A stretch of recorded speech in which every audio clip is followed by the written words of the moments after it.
Hello student, आज हम दूसरे क्वेश्चन पर विचार करेंगे। क्वेश्चन पर विचार करेंगे। ये क्वेश्चन है, मन्नू के विदेश नीति का वर्णन कीजिए। तो दूसरा क्वेश्चन को देखते हैं। मन्नू की विदेश नीति का वर्णन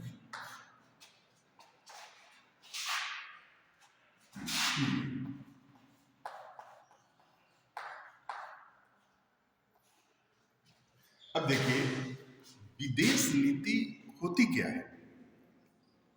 तो एक देश दूसरे अन्य देश से अपने संबंध बनाने के लिए जो नीति का अनुसरण करता है उसे हम विदेश नीति कहते हैं। तो जैसे हमने आपको बतलाया, दो देश हैं, दो देश एक दूसरे के संबंधों के संचालन के लिए जो नीति स्थापित करेंगे उन्हें विदेश नीति कहा जाएगा। तो मन्नू की विदेश नीति के दो प्रमुख आधार हैं।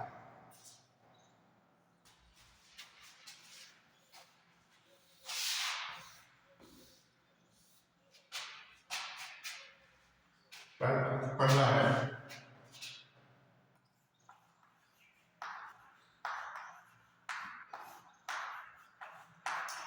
विदेश नीति की दो प्रमुख आधार।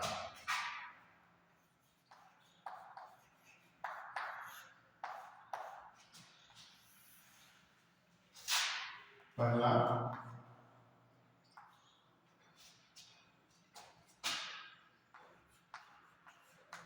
सीमा पर स्थित राज्य हमेशा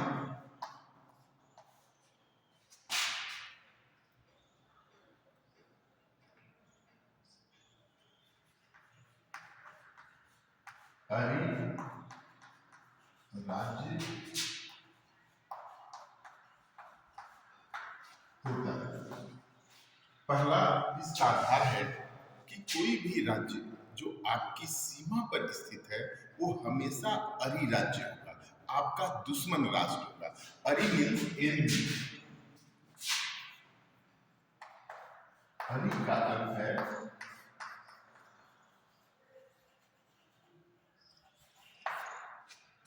एनिमी।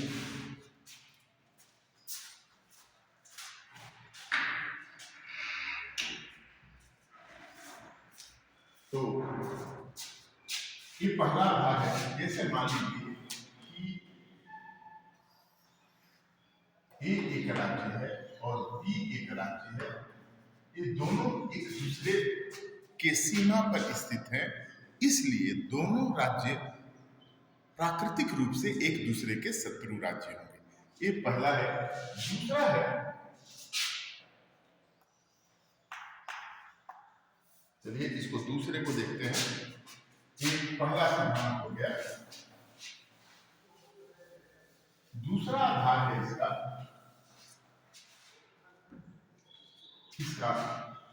दूसरा आधार है कि अरि का अरि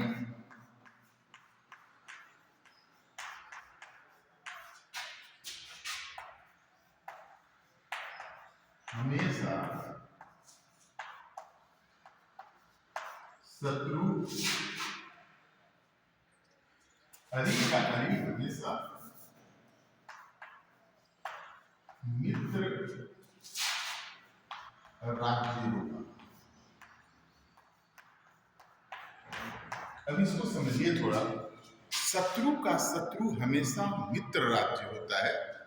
जैसे मान लीजिए एक कोई राज्य है और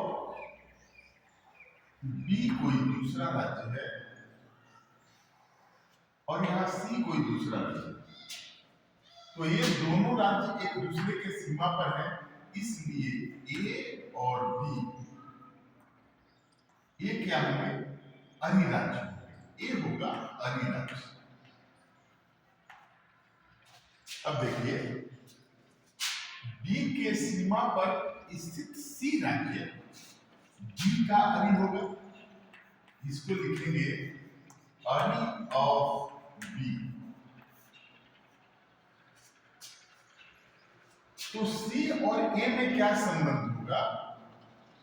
सी और ए का संबंध हम देखेंगे तो अरि का शत्रु है बी और बी का शत्रु है सी, तो अरि का अरि ये क्या होगा?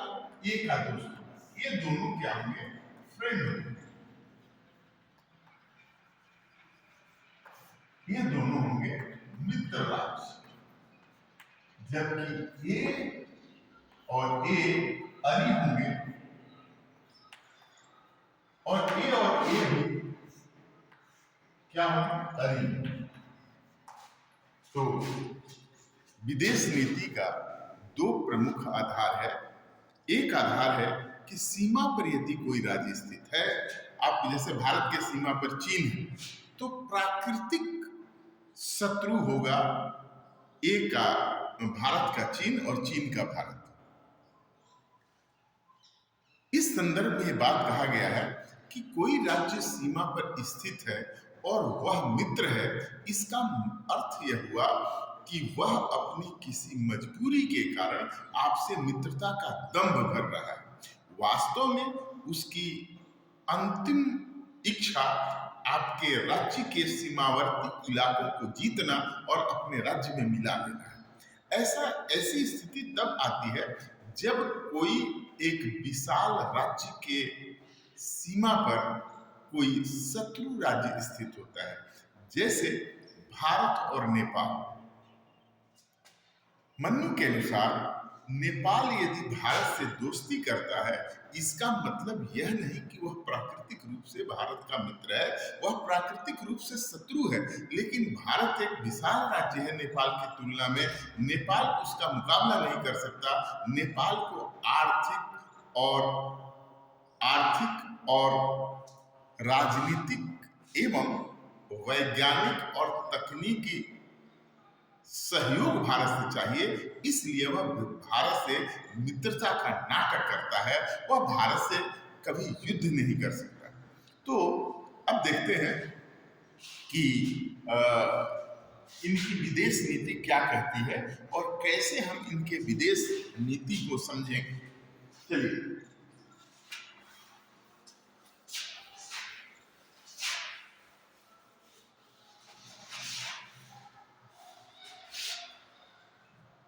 मनु के विदेश नीति के, या यूं कहें कि जितने भी प्राचीन भारतीय राजनीतिक विचारक हैं, उनके विदेश नीति के दो भाग हैं। तो चलिए विदेश नीति देखते हैं।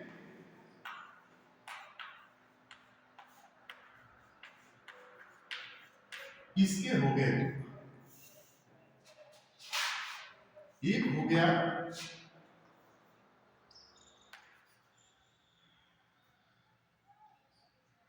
पड़ोसी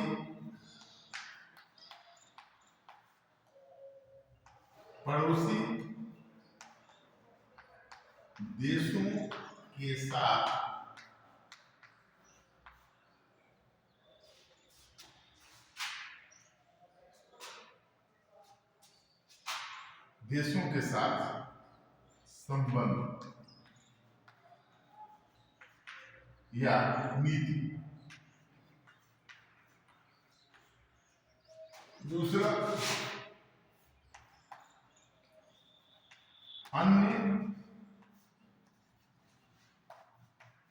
दूसरे देशों के साथ संबंध या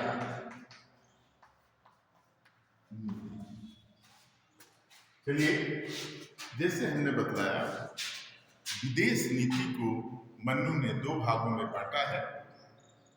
एक भाग पड़ोसी देशों के साथ विदेश नीति। पड़ोसी देश मतलब जो सीमा पर स्थित है, जैसे भारत के सीमा पर या उसके नजदीक जो देश स्थित हैं उसे पड़ोसी देश कहा जाता है। जैसे भारत के सीमा पर चीन है, पाकिस्तान है, बांग्लादेश है, अफगानिस्तान है, तो इन सबों को पड़ोसी देश कहा जाए। और अन्य दूसरे देश कैसे होंगे? जैसे भारत का अमेरिका से संबंध है, भारत का रूस से संबंध है, भारत का स्वीडन से, म्यांमार से, मतलब जो देश भारत की सीमा पर स्थित नहीं है उन देशों के साथ भारत के संबंध को दूसरे देशों के साथ संबंध कहा जाता है। अब मनु ने पड़ोसी देशों के साथ मंडल से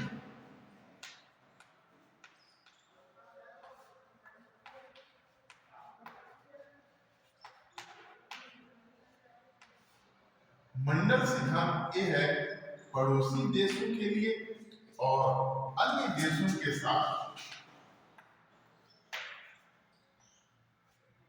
60 गुणे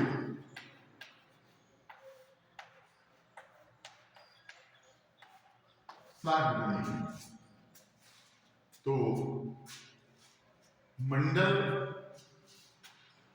सिद्धांत पड़ोसी देशों के साथ और 60 गुणे नीति अन्य दूसरे देशों के साथ। अब आप कहेंगे सर मंडल क्या है? तो मंडल राज्यों का एक ऐसा संगठन है जिसमें 12 पड़ोसी देश सम्मिलित होते हैं। मतलब 12 देशों के भारत 12 पड़ोसी देशों के संगठन को एक मंडल कहा जाता है। अब देखिए इस मंडल में कौन कौन से लोग होते हैं, इसको देखिए।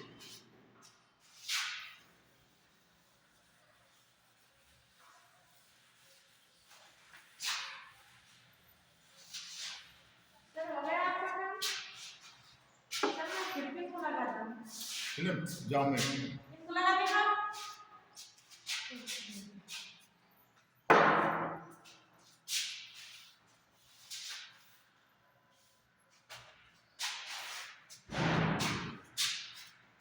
अब हम पढ़ेंगे मंडल सिद्धांत क्या है।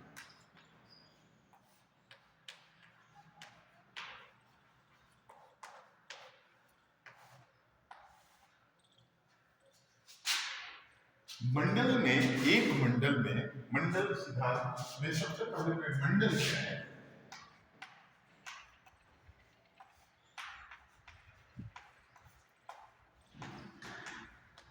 तो मंडल 12 पड़ोसी देशों का एक समूह है। मंडल क्या है? 12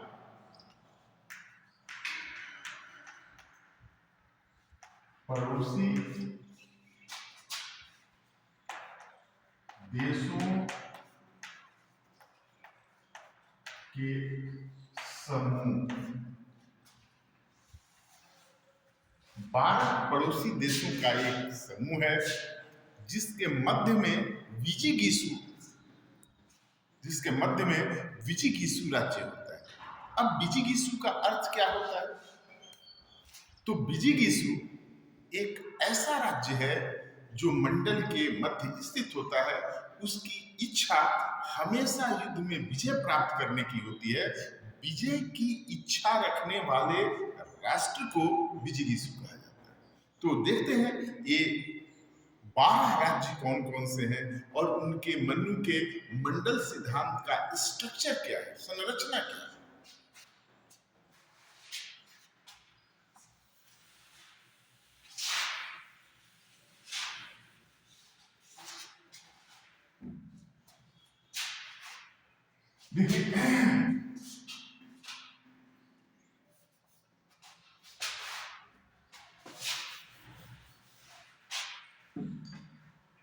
देखते हैं ये है मंडल।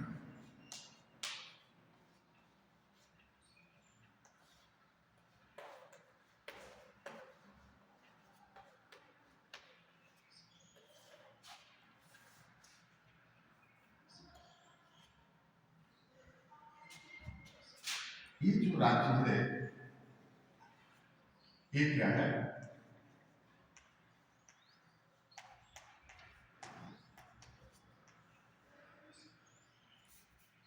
यह राज्य है बिजिगिसु।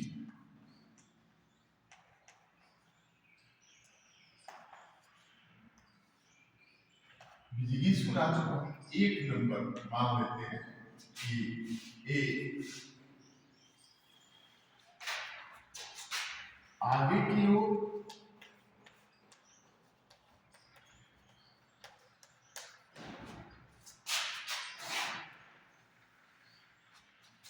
और ये हो गया पीछे की।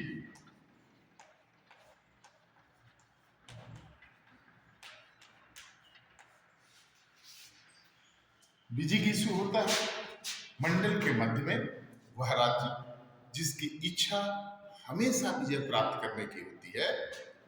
जस्ट इससे सटे दूसरे स्थान पर एक ऐसा राज्य होता है जिसकी सीमा बिजिगिसु से मिलती है, इसलिए यह राज्य बिजिगिसु का अरि राज्य। अब देखिए तीसरे स्थान पर जो राज्य है उसकी सीमा अरि की सीमा से मिलती है, इसलिए यह अरि का शत्रु होगा। अरि का शत्रु। चौथे स्थान पर जो राज्य है यह होगा अरि का मित्र।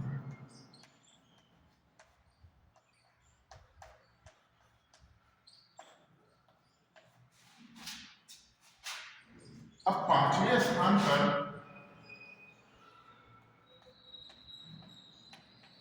अरि का मित्र का मित्र। अरि का मित्र का शत्रु और ये है अरि के मित्र का मित्र। छठवां पर अरि के मित्र का मित्र। अब देखिए एक और दो स्थान पर स्थित बिजिगिसु और अरि राज्य एक दूसरे के शत्रु होंगे। इसी तरह 2 और 3 स्थान पर स्थित राज्य आपस में शत्रु होंगे। 4 और 5 स्थान पर स्थित राज्य आपस में शत्रु होंगे। 5 और 6 पे स्थित राज्य आपस में शत्रु होंगे। अब देखिए 7वें नंबर पर यहां उदासीन राज्य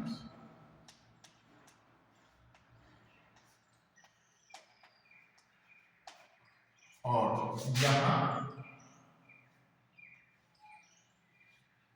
मध्यम राज्य।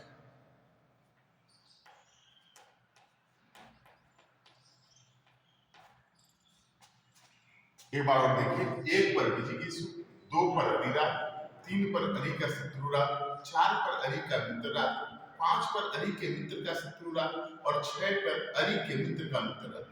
यहाँ 7 नंबर पर उदासीन राज्य और एक 8 नंबर पर मध्य राज्य। अब यहाँ देखिए बिजिगिसु का शत्रु है और यह बिजिगिसु के शत्रु का शत्रु है, इसलिए बिजिगिसु और ये मित्र होंगे। उसी प्रकार अरि के मित्र का शत्रु भी इनका मित्र होगा, तो ये आपस में मित्र राज्य होंगे। दूसरे तरफ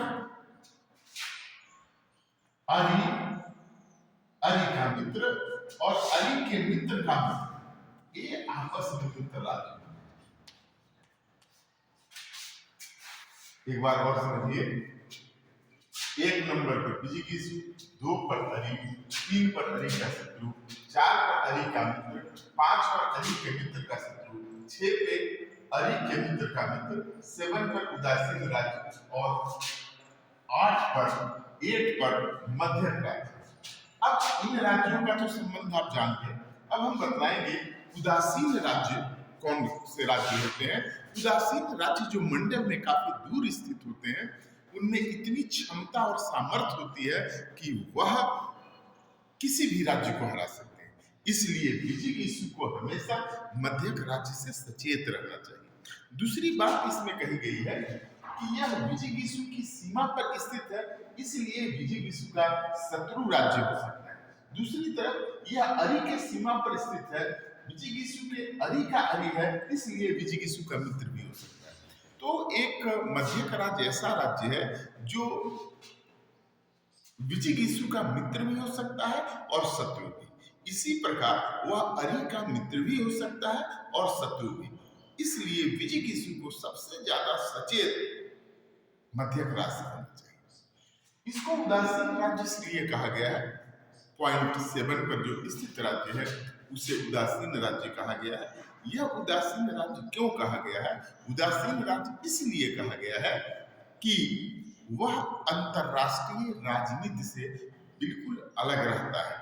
वह अंतरराष्ट्रीय राजनीति में तब हस्तक्षेप करता है जब कोई राज्य उसके आंतरिक मामलों में पड़ता है या उसे किसी अंतरराष्ट्रीय मामले में उलझाने की कोशिश की जाती है। यह भी बहुत शक्तिशाली राष्ट्र है, इसमें इतनी क्षमता होती है कि वह विजिगीषु को भी पराजित कर सके। तो ये कहता है छेड़ो नहीं, यदि छेड़ोगे तो छोड़ेंगे नहीं। तो इस प्रकार आपने देखा कि ये 8 राष्ट्रों का हमने एक स्ट्रक्चर बनाई, जिसमें 1 पर विजिगीषु, 2 पर अरि, 3 पर अरि का शत्रु राज्य, 4 पर अरि का मित्र राज्य, 5 पर अरि के मित्र का शत्रु राज्य और 6 पे अरि के मित्र का मित्र राज्य, 7 पर उदासीन राज्य है और 8 पर मध्यक राज्य है। इसमें विजिगीषु, अरि का शत्रु, अरि के मित्र का शत्रु, ये आपस में मित्र होंगे। और यहाँ आप देखिए अरि का मित्र और अरि के मित्र का मित्र, ये सब आपस में दोस्त होंगे। चलिए अब पीछे की ओर, इसे पीठ पीछे का स्ट्रक्चर कहा गया है। इसमें पहला स्थान, मतलब यदि स्ट्रक्चर में देखें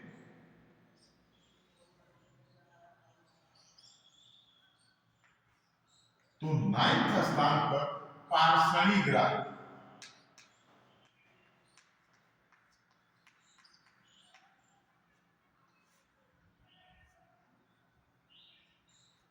ये पार्षणी ग्राह है।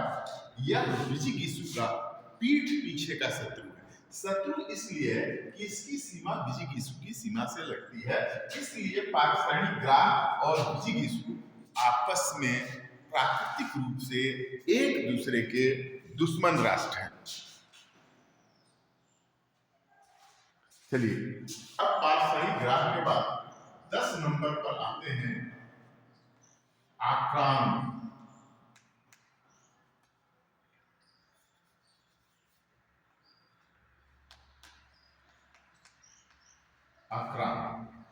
यह राज्य पार्षणी ग्राह का शत्रु होता है, क्योंकि दोनों राज्यों की सीमा आपस में मिलती है।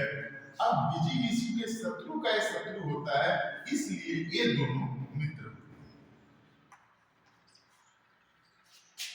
आक्रांत की सीमा पर स्थित राज्य ये पार्षणी ग्राह 7, 9, 10, 11 नंबर पर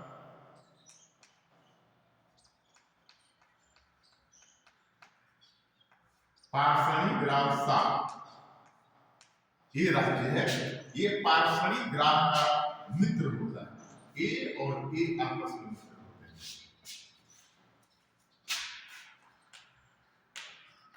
ये मित्र होते हैं। इसके बाद ये होता है आक्रांत।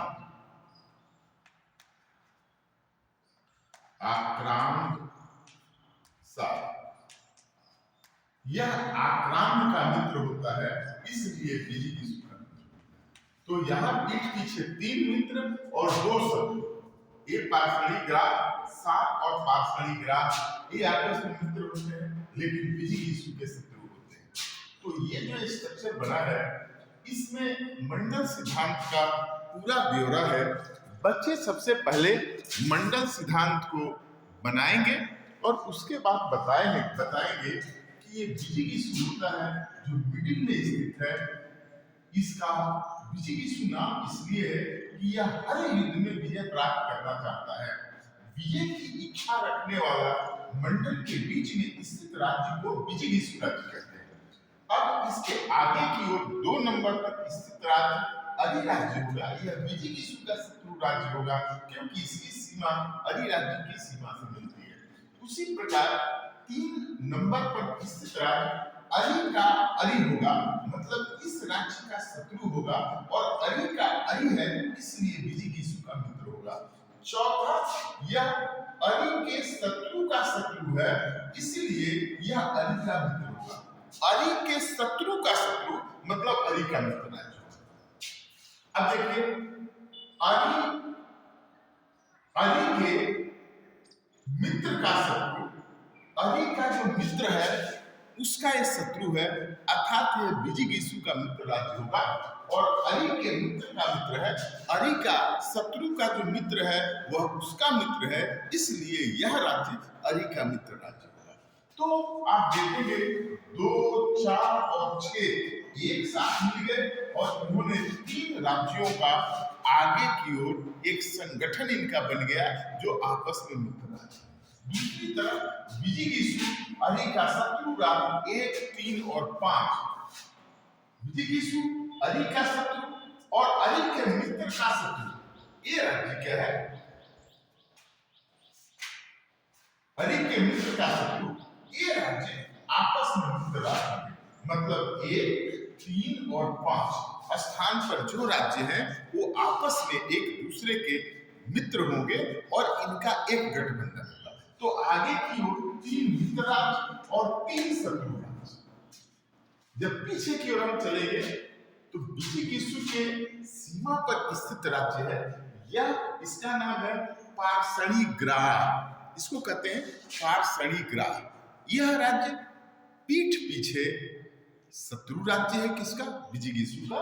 और इसके पीछे जो स्थित राज्य है वह है आक्रांत। आक्रांत पार्षणिग्राह का शत्रु राज्य है, इसलिए यह विजिगीषु का मित्र होगा। क्योंकि विजिगीषु के शत्रु का शत्रु राज्य है इसलिए मित्र होगा। आक्रांत के जस्ट पीछे पार्षणिग्राह साल है इसलिए आक्रांत का शत्रु होगा, लेकिन पार्षणिग्राह का एक मित्र होगा। और यह आक्रांत साल उसी नियम के अनुसार आक्रांत का मित्र राज्य होगा। अब यहाँ 3 पीठ पीछे 2 मित्र हैं और 2 शत्रु हैं विजिगीषु के। आगे की ओर 3 मित्र और 3 शत्रु। चलिए 2 देखिए ऐसे राज्य हैं, एक उदासीन राज्य जो अंतरराष्ट्रीय राजनीति से बिल्कुल अलग है, यह किसी के अंतरराष्ट्रीय मामलों में हस्तक्षेप नहीं करता, एक तटस्थ रहता है, उदासीन रहता है। जब तक आप इसे छेड़ेंगे नहीं तब तक यह राजनीति में दूसरे के अंदर दखल नहीं देता। लेकिन इसमें इतनी क्षमता है कि वह विजिगीषु या अरि को हराने में सक्षम है। इसके अतिरिक्त एक और राज्य है जो 8th पोजीशन पर स्थित है, यह राज्य है मध्यक राज्य। मध्यक राज्य वह राज्य है जो विजिगीषु और अरि के बीच में स्थित होता है, अर्थात इसकी सीमा मध्यक राज्य की सीमा और अरि राज्य की सीमा से मिलती है। यह एक साथ अरि का दोस्त और दुश्मन होता है और यह विजिगीषु का भी दोस्त और दुश्मन होता है। शुक्र नीति सार में कहा गया है कि विजिगीषु को हमेशा ही मध्यक राज्य और उदासीन राज्य से सचेत होना चाहिए। मध्यक राज्य पर विशेष ध्यान रखना चाहिए क्योंकि यह अरि को मित्र बनाकर विजिगीषु पर आक्रमण कर सकता है या विजिगीषु को मित्र बनाकर अरि राज्य पर आक्रमण कर सकता है। तो हम मंडल सिद्धांत को बहुत अच्छे से समझ लिए हैं। अब इसके बाद हम पढ़ेंगे 60 गुणे। अब ये 60 गुणे क्या है? 6 गुणों वाली नीति, प्रॉपर्टी ऑफ 6 क्वालिटी, इसको कहते हैं 60 गुणे नीति। इसमें है संधि, विग्रह, यान, आसन, द्वैधी भाव और संशय। ये 6 गुण को कंबाइनली 60 गुणे नीति कहते हैं। तो पड़ोसी देशों के साथ मंडल सिद्धांत और अन्य देशों के साथ 60 गुणे नीति। चलिए हम इस वीडियो के दूसरे पार्ट में मंडल सिद्धांत के बाद, पड़ोसी देशों के बाद अन्य देशों के साथ 60 गुणे नीति पर जो विदेश नीति निर्धारित होती है उसके बारे में विस्तार पूर्वक चर्चा करेंगे। तब तक धन्यवाद। Thank you.